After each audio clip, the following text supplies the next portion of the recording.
Olá, pessoal. É com enorme prazer que aceitei o convite para contribuir neste primeiro simpósio alagoano de prevenção e tratamento de feridas da UNIT Alagoas. Sinceramente, espero poder ajudar na formação profissional de cada um de vocês, proporcionando conceitos atuais e modernos, adequados ao momento que vivemos e que possibilitem levar o bem-estar aos enfermos que vocês se propuserem a ajudar durante suas atividades profissionais.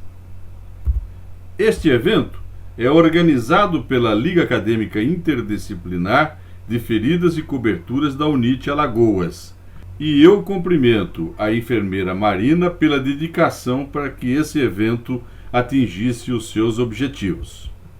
Vamos abordar o tema oxigenoterapia hiperbárica no tratamento de feridas complexas.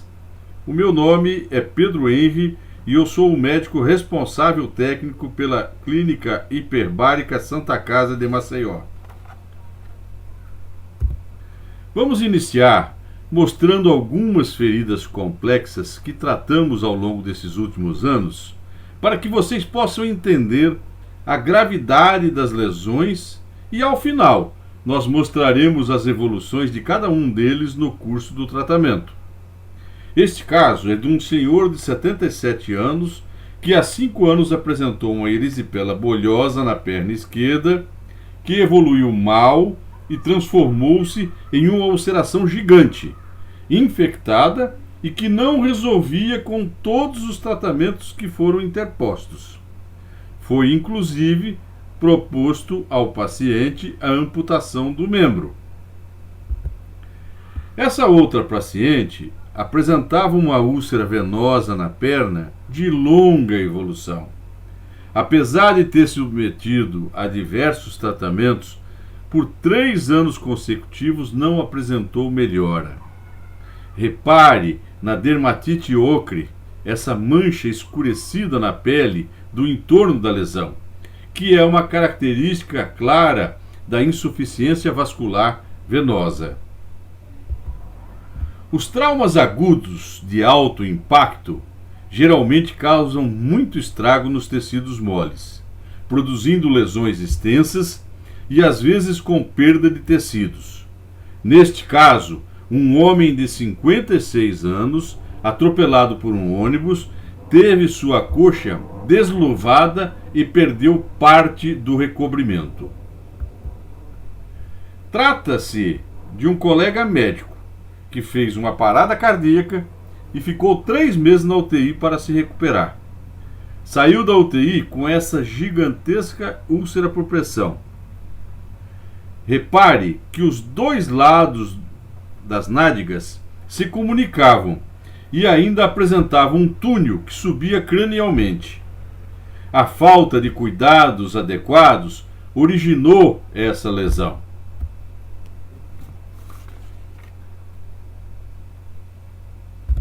A síndrome de Fournier é uma infecção necrotizante que caminha abaixo da fáscia muscular e necrosa extensivamente a pele. Tem uma mortalidade de até 60% e é de difícil tratamento. A infecção é tão agressiva que esse homem teve uma septicemia que exigiu inclusive respiradores e hemodiálise. A diabetes é uma doença silenciosa que acomete grande parte da população. Pela falta de tratamento adequado, um percentual muito alto de diabéticos evolui com lesões conhecidas como pé diabético. O curso dessas lesões geralmente determina desbridamentos e até amputações quando não levam à morte do paciente. Mais uma vez, estamos vendo que os traumas de grande energia determinam destruição maciça de segmentos do corpo humano. Um técnico de enfermagem que trabalha no SAMU teve sua mão esmagada por uma freada da roda do caminhão que o atropelou. A cirurgia e a oxigenoterapia hiperbárica contribuíram para a manutenção dessa extremidade. Como vocês veem, tratamos de lesões graves. E muitas vezes a falta de uma equipe multidisciplinar ou o desconhecimento dessas técnicas modernas determinam amputações de membros que são recuperáveis, ou até mesmo determina a morte do paciente por complicações. Como vocês já perceberam, essas lesões graves são de difícil solução e que invariavelmente necessitam de cirurgias e técnicas especiais para alcançarmos a sua cura. São chamadas de feridas complexas. O vocábulo feridas complexas é uma nova definição para identificar aquelas feridas crônicas e até algumas agudas, cuja solução desafia equipes médicas e de enfermagem. Normalmente, são difíceis de serem resolvidas usando apenas os tratamentos convencionais e os curativos simples. Tem atualmente um grande impacto socioeconômico, principalmente por conta do alto custo dos medicamentos e procedimentos, assim como pelo absenteísmo que determina. Invariavelmente, devem ser tratados por equipe multidisciplinar e um centro hospitalar especializado. Geralmente está associada a comorbidades. Muitas vezes exigem soluções cirúrgicas e ou o emprego de novas tecnologias para alcançar a sua cura. Nesse contexto, vamos conhecer um pouco sobre uma importante ferramenta para a medicina moderna, a oxigenoterapia hiperbárica. Como ela é aplicada nos pacientes e quais os efeitos esperados no tratamento. Embora alguns possam pensar que a oxigenoterapia hiperbárica é uma tecnologia nova, na verdade, ela vem sendo utilizada há muitos anos para diversas enfermidades. Pela infraestrutura necessária não estar distribuída em muitos lugares, não tem sido utilizada em larga escala. Além disso, políticas equivocadas de restrições econômicas têm cerceado seu uso através dos planos de saúde e até mesmo no Sistema Único de Saúde. Aqui em Maceió, esse problema não ocorre em grande escala. Tanto os planos de saúde como o SUS Maceió têm autorizado o seu tratamento. Mas o que é, afinal de contas, a oxigenoterapia hiperbárica? A oxigenoterapia hiperbárica, também conhecida pela sigla OHB, consiste na administração de oxigênio puro a 100% em um ambiente cuja pressão seja maior que 1,5 atmosferas. Geralmente usamos 2,4 atmosferas, estando o paciente no interior de uma câmara hiperbárica. No Brasil, existem 3 tipos de câmaras hiperbáricas básicas em uso. A multiplace, que permite o tratamento de vários pacientes simultaneamente. A triplace, que comporta até 3 pacientes por sessão, sendo que essas câmaras são pressurizadas a ar comprimido e os pacientes respiram em seu interior oxigênio puro através de uma máscara. O outro tipo de câmara é a monoplace. Com capacidade para apenas um paciente por vez, ela é totalmente pressurizada com oxigênio puro a 100%, não necessitando o uso de máscaras. Os efeitos em qualquer das câmaras são os mesmos, não havendo distinção da resposta terapêutica. Habitualmente, as sessões de oxigenoterapia hiperbárica são realizadas com uma pressão de 2,4 atmosferas absolutas durante 90 minutos diariamente. Dependendo de protocolos especiais, para situações diferenciadas, podem ser usadas frequências maiores e até mesmo pressões variadas. Mas o grande mistério é entender o que ocorre com o organismo humano quando o submetemos a uma sessão de oxigenoterapia hiperbárica.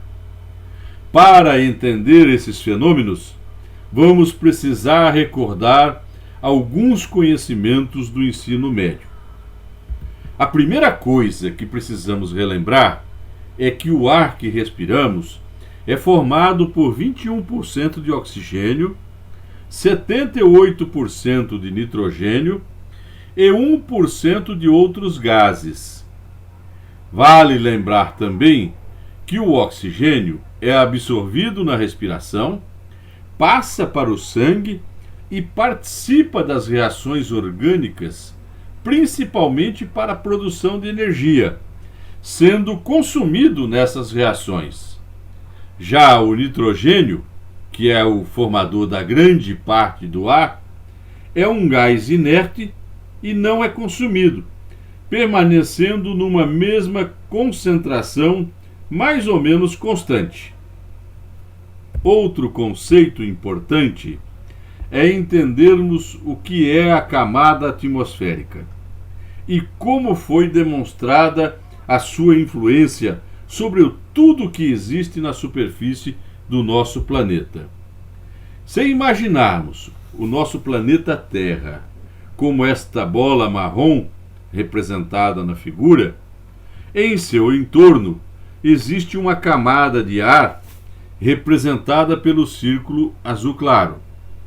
Essa camada de ar atmosférico que envolve a Terra tem cerca de 98 km de altura e vai se tornando rarefeito à medida que se afasta da superfície. Apesar de não percebermos, essa camada de ar exerce uma pressão sobre tudo que se encontra na superfície do globo terrestre. Este físico italiano, chamado Evangelista Torricelli, no ano de 1643, realizou uma experiência que se tornou mundialmente conhecida. Ele usou um tubo de ensaio de 1 metro e encheu de mercúrio líquido completamente. Em seguida, ele virou o tubo sobre uma cuba que também continha mercúrio e ele observou que, por mais que ele repetisse essa operação, a coluna de mercúrio sempre se estabilizava a 76 centímetros ou 760 milímetros da superfície do mercúrio da cuba. Diante dessa estabilidade, ele concluiu que a coluna de mercúrio parava de descer, apesar do seu peso exercer uma força em direção ao mercúrio da cuba, representada no desenho pela seta amarela, por existir uma força de igual magnitude em sentido contrário, que é a seta rosa, que impedia a descida de todo o mercúrio do tubo.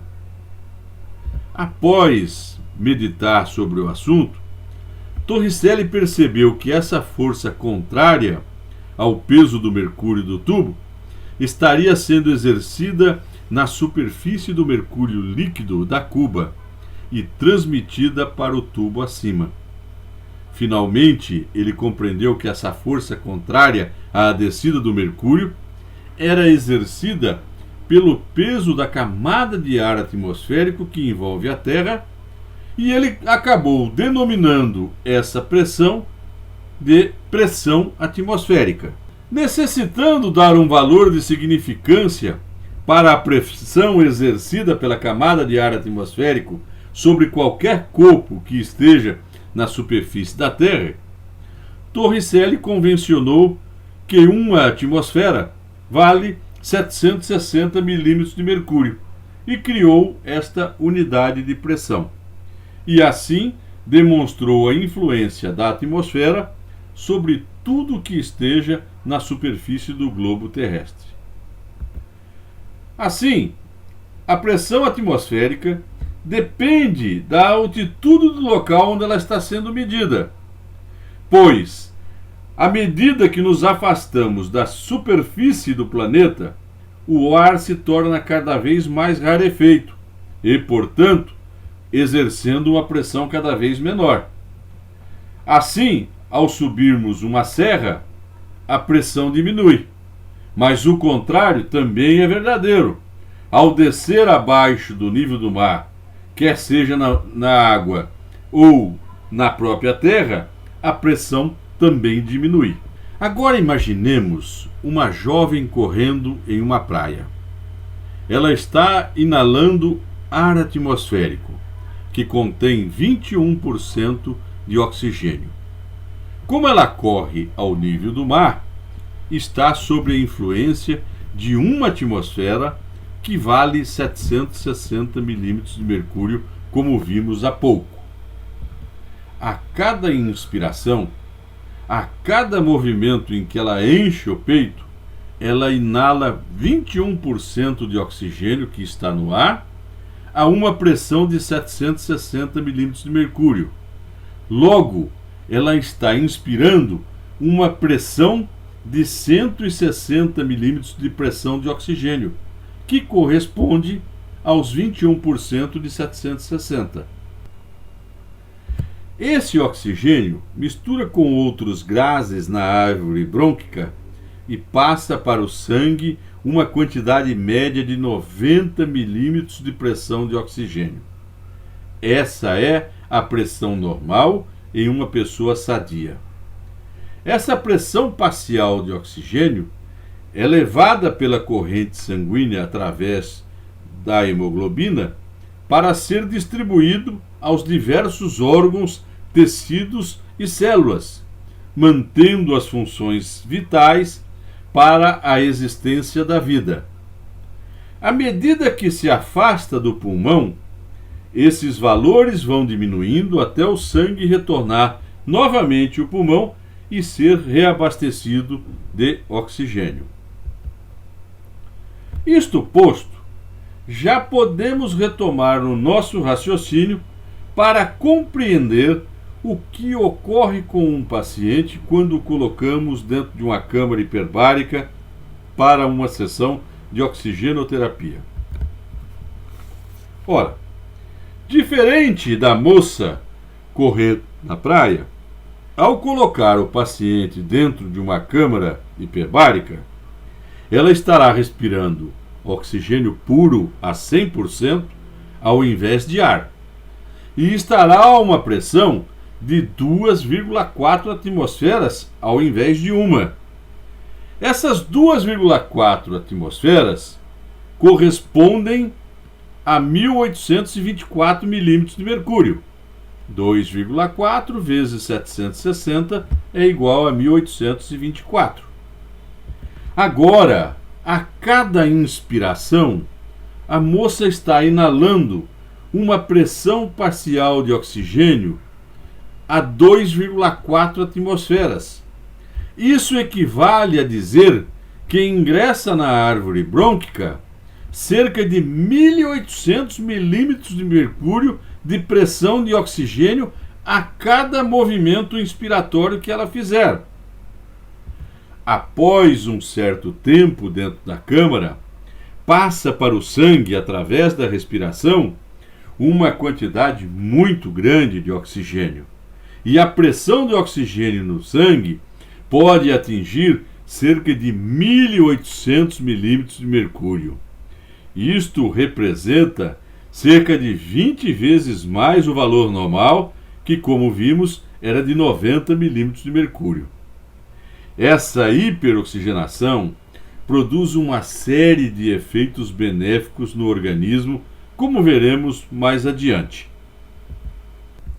O principal efeito produzido pela oxigenação hiperbárica é determinar um aumento de cerca de 20 vezes na pressão parcial de oxigênio no sangue dos pacientes e, consequentemente, nos órgãos, tecidos e células também.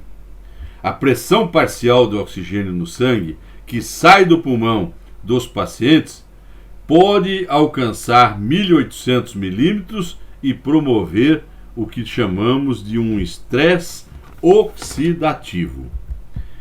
Este aparelhinho, que vocês todos conhecem, chamado oxímetro de pulso, mede a percentagem de hemoglobina que está associada ao oxigênio, ou seja, quantos por cento das moléculas de hemoglobina estão ligadas ao oxigênio no sangue circulante. Seus valores normais passam de 96, 97 até 98% em uma pessoa sadia.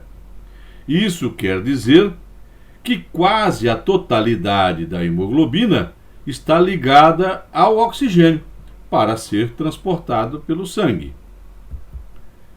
Este outro aparelho também é chamado de oxímetro, mas de oxímetro transcutâneo, e ele é usado para medir a pressão parcial do oxigênio no capilar abaixo da pele, de forma não invasiva, através de um transdutor aplicado sobre a pele. Ele nos dá não a saturação, mas a pressão parcial do oxigênio no sangue naquele segmento pesquisado. Em uma pesquisa realizada no Centro Nix de Cuidados com Feridas nos Estados Unidos, foram colocados transdutores na parede do tórax, no joelho e no pé do paciente, para registrar as pressões parciais de oxigênio. Em um paciente respirando ar atmosférico num ambiente cuja pressão é de 1 atmosfera, os valores encontrados em cada um desses pontos foram estes: 70 milímetros de mercúrio no tórax, 60 no joelho e 55 milímetros de mercúrio no pé. Portanto, esses são os valores considerados normais que a maioria das pessoas sadias apresentam. Ao se administrar oxigênio puro a 100% sobre máscara para o paciente, mesmo que nós mantenhamos ele a 1 atmosfera de pressão ambiente, a pressão parcial do oxigênio no sangue se eleva consideravelmente, de 70 para 450 no tórax, de 60 para 300 no joelho e de 55 para 250 no pé. Observe como o simples fato de adicionar oxigênio com uma máscara ao paciente já determinou um aumento significativo nas pressões parciais de oxigênio. Em seguida, mantendo-se a administração do oxigênio, mas colocando-se o paciente dentro de uma câmara hiperbárica a uma pressão de 2 atmosferas, temos as seguintes elevações: no tórax, de 70 para 900, de 60 para 700 no joelho e de 55 para 550 no pé. Veja que mais do que dobraram os valores da simples administração do oxigênio puro com a elevação de 1 atmosfera. Por fim, ao chegarmos próximos a 2,4 atmosferas, que é a pressão frequentemente usada nas sessões de oxigenoterapia hiperbárica, os valores da pressão parcial de oxigênio sobem assustadoramente, de 70 para 1.300 no tórax, de 60 para 1.100 no joelho e de 55 para 900 milímetros de mercúrio no pé. Isto representa um estresse oxidativo bastante elevado no organismo do paciente. Se vocês compararem esses valores basais e os valores obtidos dentro de uma câmara hiperbárica, observa-se com naturalidade o fenomenal aumento da pressão parcial de oxigênio no sangue de um paciente dentro da câmara hiperbárica. Você já deve estar imaginando o efeito que isso pode produzir, por exemplo, num pé hipóxico que esteja com diabetes ou com infecção e, portanto, sua pressão basal vai estar mais abaixo do que 55%. Sabemos que normalmente o transporte do oxigênio é realizado ligado à hemoglobina, num complexo denominado oxihemoglobina. E como o oxímetro de pulso demonstra quase 100%, já se encontra saturado com o oxigênio. Durante uma sessão hiperbárica, como então uma quantidade tão grande de oxigênio pode ser transportada no sangue para alcançar todos os órgãos e tecidos?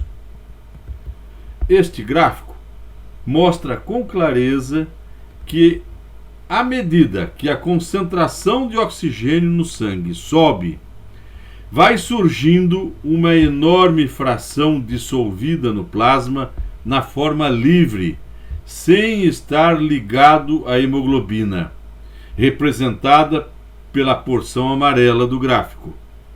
Esse oxigênio, que se encontra livre no plasma do sangue, é facilmente ofertável aos tecidos e se difunde pelos líquidos intersticiais e até intracelulares.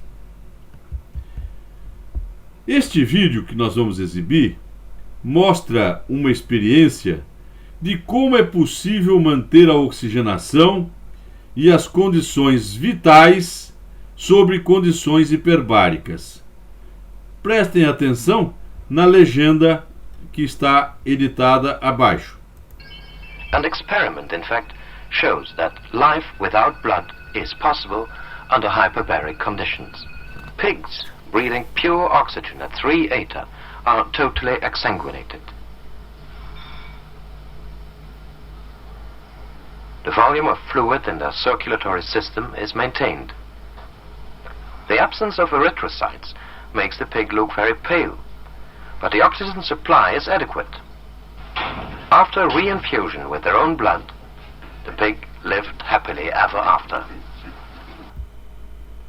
Como você pôde observar, mesmo retirando-se toda a hemoglobina do sangue dos porcos, em condições hiperbáricas, o oxigênio foi transportado na forma livre, dissolvida no sangue e chegou aos órgãos e tecidos em quantidades suficientes para manter todas as funções vitais dos porquinhos.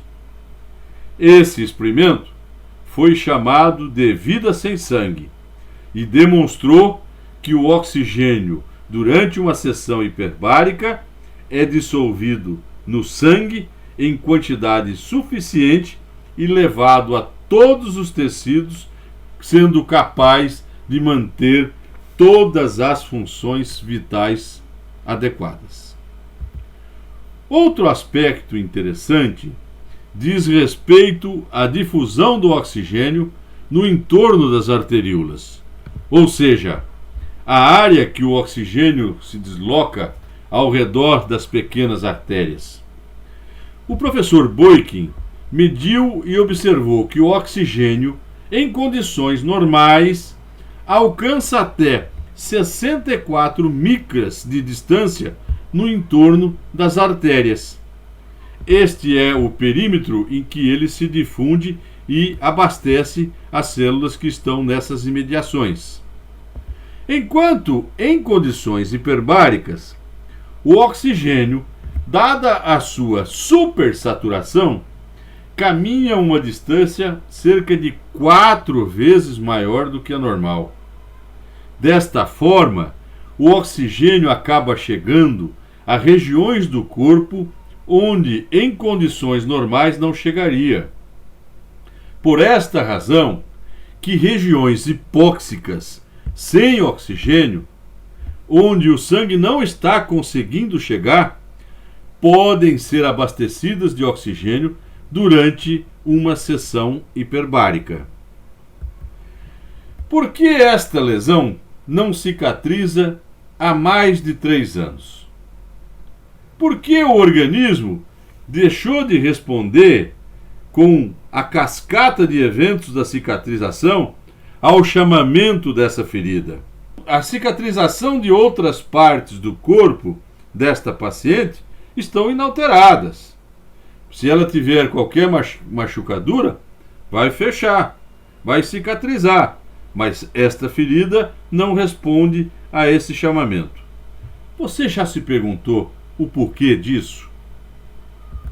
Uma coisa é certa: se não encontrarmos uma forma de despertar a cascata de eventos da cicatrização, esta paciente estará fadada a permanecer o resto dos seus dias com esta lesão aberta. Para solucionar esse problema, precisamos entender o complexo mecanismo da cicatrização. Posso adiantar a vocês que a oxigenoterapia hiperbárica pôde religar o processo de cicatrização e ajudar para a cura da lesão desta paciente. Se não, vejamos. Ao lesarmos a pele, vasos sanguíneos se rompem e provocam a falta de oxigenação das células na borda da ferida. Esta falta de oxigenação é o principal alerta para o organismo de que algo não vai bem, e a partir daí são secretadas substâncias denominadas ocitocinas que levam mensagens para as células precursoras e a cascata de eventos da cicatrização é iniciada. Uma série de fenômenos passa então a acontecer e que culminam com a reepitelização da lesão. O principal gatilho para disparar todo esse processo é a hipóxia causada pelo traumatismo. O que ocorre nesta paciente, que nós vimos anteriormente, é que seu organismo perdeu a capacidade de responder aos estímulos cicatriciais e o seu corpo e as suas forças de defesa não reconhecem mais os sinais de pedido de ajuda para que inicie-se a cascata de eventos da cicatrização. Por esse motivo, a ferida é enxergada pelo organismo como uma porção normal do corpo e o processo de cicatrização não acontece. Resultado: a ferida se torna crônica e não cura. Neste trabalho, realizado pelo professor George Hart em 1990, ele analisou a tensão do oxigênio nos diversos tecidos orgânicos durante uma sessão de oxigenoterapia hiperbárica. Como podemos observar no gráfico, ao colocarmos um paciente na câmara hiperbárica e iniciarmos uma sessão, podemos observar que rapidamente os níveis de oxigenação do sangue sobem enormemente, mas também que ao terminar a sessão eles descem rapidamente, retornando ao normal minutos após o fim da sessão. Já no tecido muscular, representado por essa outra curva, não ocorre dessa forma.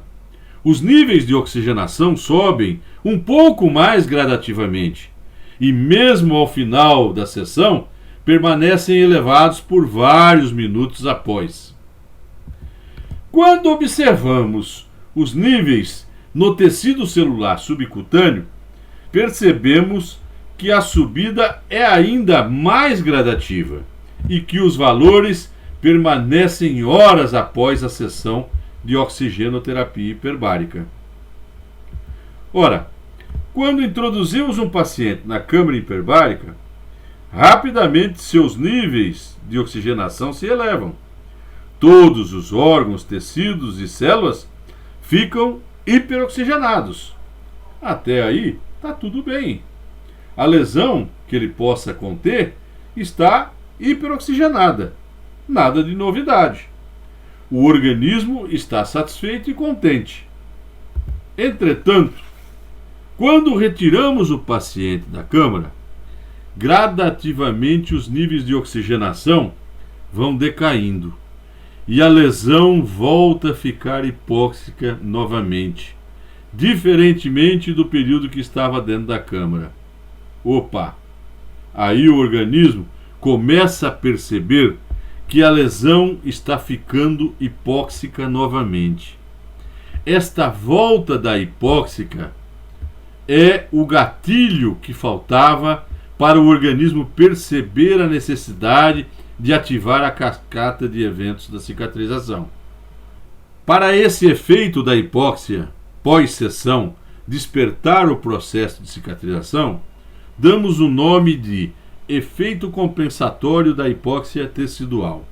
Isto é, a hipóxia pós-sessão é capaz de resgatar a lembrança do disparo do processo de cicatrização. Com o passar dos dias e das sessões, o organismo restabelece a cicatrização de uma ferida crônica. Nestes 2 estudos realizados, ficou comprovado que os neutrófilos, que são células de defesa do organismo, necessitam de uma pressão de oxigênio para destruir as bactérias e não conseguem atuar em ambientes hipóxicos. Nas lesões infectadas, é essencial restaurar os níveis de oxigenação para que os neutrófilos possam atuar e matar as bactérias. Já neste trabalho do professor Mader, ficou constatado que a fagocitose de bactérias melhora substancialmente em um ambiente hiperoxigenado durante uma sessão de oxigenoterapia hiperbárica. Também ficou demonstrado outro efeito importante da OHB nestes outros 2 estudos abaixo. A oxigenação hiperbárica consegue facilitar a travessia da parede celular bacteriana por parte dos antibióticos, aumentando com isso a eficácia dos antibióticos e principalmente a cura de infecções associadas às lesões.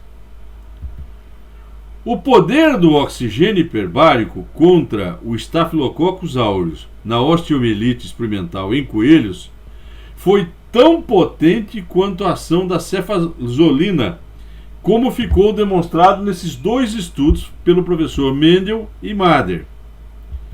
Também ficou demonstrado que o tempo de cura da infecção é diminuído a quase pela metade do tempo de tratamento quando associado à oxigenação hiperbárica no tratamento das infecções de tecidos moles. A OHB reduz o tempo de tratamento e, consequentemente, reduz a quantidade de antibióticos necessários. Slack e Park demonstraram um importante efeito da OHB no combate às infecções provocadas por bactérias anaeróbicas, como é relativamente óbvio de se entender. Outro importante efeito da OHB, principalmente para a ortopedia e a traumatologia, é que a OHB promove a osteogênese, ou seja, induz a formação de osso novo. Esse efeito é particularmente importante diante da necrose óssea, na consolidação de fraturas, no transporte ósseo dos alongamentos e na cura da pseudoartrose. Ainda no campo da ortopedia, a OHB promove a mineralização óssea, excepcionalmente útil nas osteoporoses, conforme demonstrado nesses estudos, como um complemento ao tratamento convencional. Outro efeito importante da OHB é a redução do edema por vasoconstricção pré-capilar, fazendo com que a rede capilar atue como uma verdadeira esponja, secando os tecidos adjacentes que estão edemaciados. Ela é particularmente útil nos casos de síndrome compartimental, onde é nítido os efeitos benéficos da OHB. Ainda ficou demonstrado que a OHB reduz significativamente a recidiva das feridas tratadas, assim como a ocorrência de necrose. Nesses outros 4 estudos, ficou demonstrado talvez um dos mais importantes efeitos da OHB.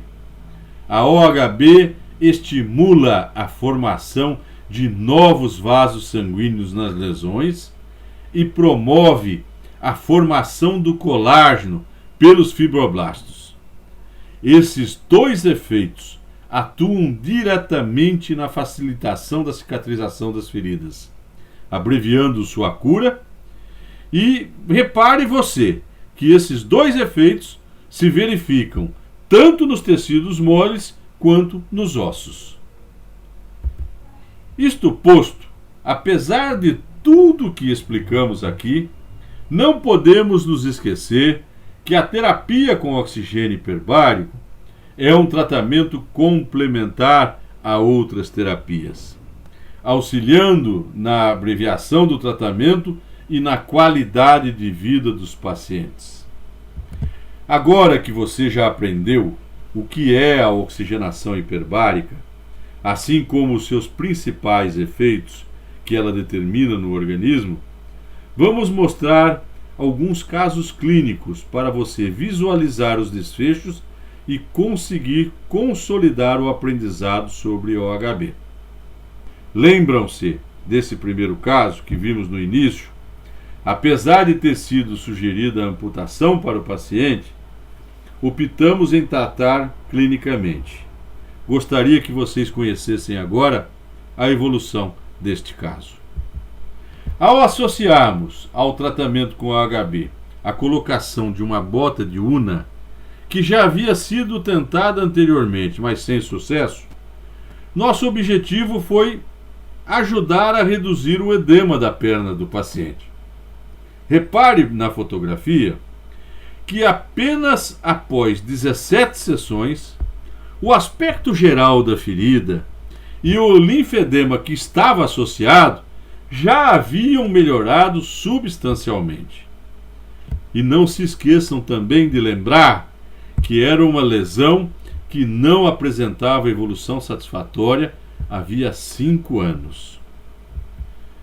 Olhando para a imagem comparativa, nesse momento você já sabe por que a lesão não cicatrizava. O oxigênio hiperbárico recobrou a memória do organismo e ele passou a enxergar a lesão novamente, coisa que ele não percebia. E é claro, a bota de Unna, que é uma bandagem impregnada com óxido de zinco, ajudou não só a controlar o edema, o chamado linfedema, mas também para controlar a flora bacteriana local. A OHB mais a bota de Unna produziram esse efeito muito rápido na evolução da ferida, que estava adormecida havia 5 anos. Em apenas 1 mês de tratamento, a lesão já estava totalmente granulada. A granulação, gente, é o passo primordial para a cicatrização da ferida. Repare que esse aspecto vermelho brilhante da lesão é a demonstração prática do crescimento vascular determinado pela oxigenação hiperbárica. Lembram-se que ela é angiogênica, ou seja, ela estimula a formação de novos vasos. Também as ilhas de pele que vocês estão vendo surgindo no meio e na borda da ferida nos indicam o início da epitelização da lesão. Com 2 meses de tratamento hiperbárico, a lesão já se apresentava com seu tamanho reduzido pela metade. A chamada contração da ferida é um estágio intermediário de cura da lesão, quando a atividade de epitelização da borda caminha em direção ao centro, nos dizendo que a lesão evolui para a cura. Ao final do 3º mês, a ferida já se apresentava no estágio final de epitelização.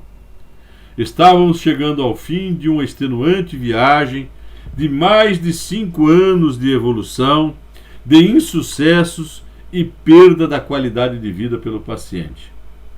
Nesta fase do tratamento, a adesividade do paciente é total e a satisfação dele e da família é plena.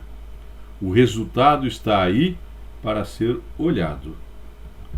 Ao final do 4º mês de tratamento, é chegada a hora da equipe assistente mais ambiciona, a alta do paciente. A sentença final de cura é a parte mais gratificante de todo esse processo. Ao contrário da amputação, uma proposta de vida com o seu corpo íntegro. Isso não tem preço. A satisfação da equipe é notória. Olhe as 2 lesões, o antes e o depois. Para quem achava que isso não seria possível, esse caso demonstra, sobretudo, que nenhum de nós é senhor de todas as verdades. O segredo está na tentativa de acerto e na humildade de sempre se buscar o mais adequado e não o mais fácil. O seu Rogério, este paciente, conviveu mais 6 anos com sua família, tomando banho de piscinas com seus netos e muito feliz. Infelizmente, um infarto recentemente foi fatal e ele não está mais conosco. Nesta outra ferida, que já descrevemos anteriormente, vimos que ela não apresentava a menor atividade cicatricial havia pelo menos 3 anos. Aliás, a ferida conversa conosco. Só de observá-la, já percebemos esse leito opaco, um amarelo esbranquiçado, não apresentando nenhuma expectativa de melhora, muito menos atividade epitelial na borda da ferida. Com apenas 6 sessões de OHB, já se observa um início de atividade cicatricial. O leito da ferida tornando-se mais avermelhado e a granulação mais abundante. Observe que isso tudo não ocorria há 3 anos. Bastaram 1 semana com o tratamento hiperbárico para que a cascata de eventos da cicatrização começasse a se fazer notar. A imagem comparativa mostra claramente o início precoce do efeito da oxigenação hiperbárica para a cicatrização da ferida. A rápida granulação do leito da ferida permite uma outra solução, que abrevia ainda mais a cura da lesão: a sobreposição de um enxerto de pele. Uma vez que o leito esteja viçoso, a enxertia precoce transforma uma ferida aberta em fechada rapidamente e permite o seu tratamento final ambulatorialmente. Assim, amigos, o que vai pela cabeça de um paciente que tratou por 3 anos consecutivos uma ferida e não obteve êxito, quando ele, em 13 dias, consegue a cura definitiva da lesão? Eu não acredito que, além da satisfação pela cura, ele também vai ficar chateado por não ter feito essa metodologia antes. Nesse outro caso de traumatismo agudo, o homem teve sua coxa desluvada por um acidente com um ônibus. A solução foi bastante semelhante ao caso anterior.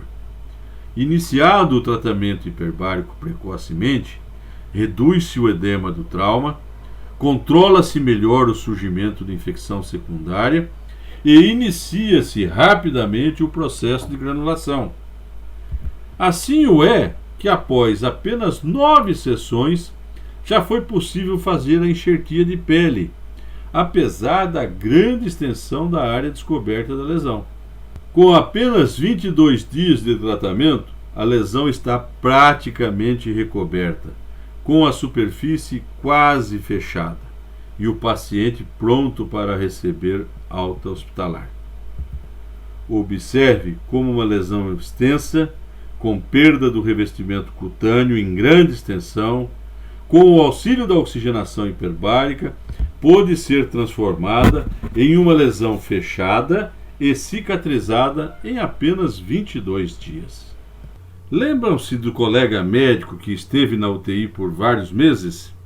esta lesão é importante para demonstrar que a falta de cuidados de enfermagem adequados pode levar a consequências dramáticas. Mas, com apenas 8 dias de tratamento hiperbárico, observa-se uma evolução fantástica.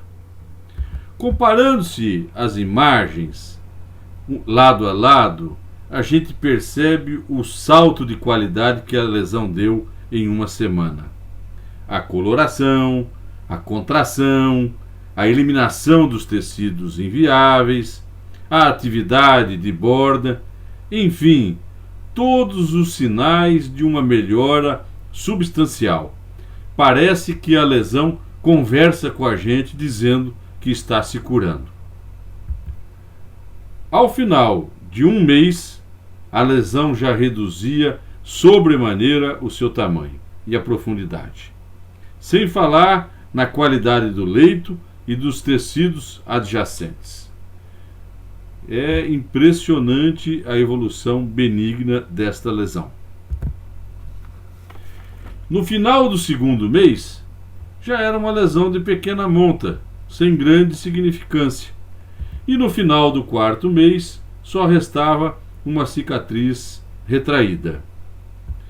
Esse paciente não aceitou fazer rotação de retalho para abreviar a sua cura pelo risco cirúrgico elevado, pelas comorbidades que ele apresentava. E esse foi o resultado cicatricial final, com 5 meses de evolução. Como eu já falei, essa faceite necrotizante, chamada síndrome de Fournier, é progressiva e, se não for tratada pronta e adequadamente, pode levar ao óbito. Nesse caso, o cirurgião fez o desbridamento de todo o tecido superficial necrosado e iniciamos o tratamento com antibióticos e oxigenoterapia hiperbárica associada. Com apenas 6 sessões de OHB, a infecção já havia sido controlada e o paciente já apresentava sinais de melhoras. No 15º dia do tratamento, o edema infeccioso já não existia mais, assim como os sinais de infecção, bem como o leito da lesão, já estava granulado. Repare como os tecidos já se encontravam desinfiltrados. No 20º dia, o paciente teve alta da UTI com a lesão totalmente fechada. Vale lembrar que quando iniciamos o tratamento deste paciente, ele se encontrava intubado, com respiração assistida por ventilador e em hemodiálise, pois seu rim havia parado de funcionar pela infecção. Para uma doença de alta mortalidade, nossos resultados, me perdoe, mas são fantásticos. O pé diabético é talvez a maior incidência na atualidade nas clínicas especializadas em tratamento de feridas em todo o mundo. Inúmeros são os casos que, por desinformação ou descaso, culminam com desbridamentos e amputações. Esse exemplo que vamos mostrar é de um descaso da operadora de saúde que não autorizou o tratamento hiperbárico no momento e na hora adequados, determinando cirurgias e amputações no paciente que poderiam sim ser evitadas. A história clínica desse paciente começa com um mal perfurante plantar, que é uma ferida circular na sola do pé. Essa ferida acabou, por falta de tratamento, levando à necrose do 4º dedo do pé, que teve que ser amputado. Quando o paciente chegou até nós, essa era a imagem após a amputação do 4º dedo.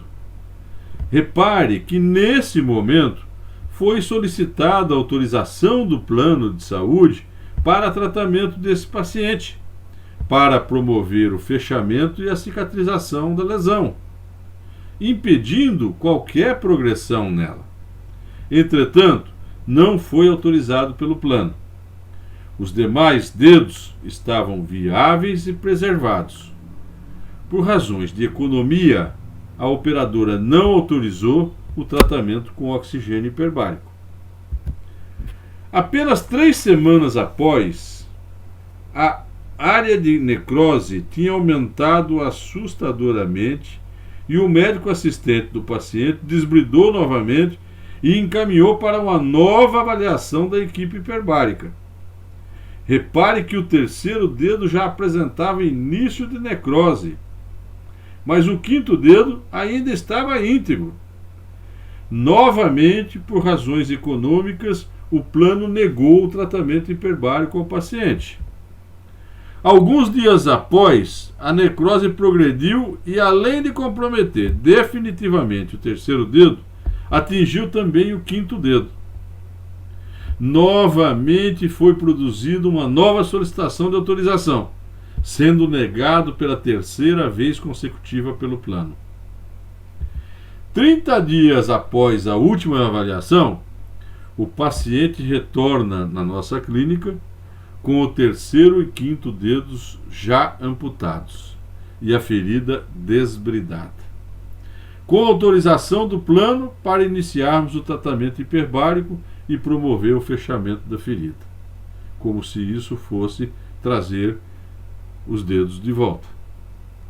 Após 60 sessões de OHB, a lesão já tinha paralisado a sua progressão e encontrado o seu caminho para a cicatrização e fechamento definitivo. Repare que é um leito vermelho vivo e que tem atividades de borda fechando a ferida. Se o paciente perdeu o quarto dedo por não ter procurado o tratamento adequado a tempo, fica claro que ele perdeu o terceiro e o quinto dedo e ainda parte do antepé por não ter sido autorizado seu tratamento hiperbárico pela operadora de saúde. Esse fato demonstra praticamente o pensamento de alguns planos de saúde, que, movidos por questões econômicas, impedem que o tratamento hiperbárico possa ser realizado prontamente.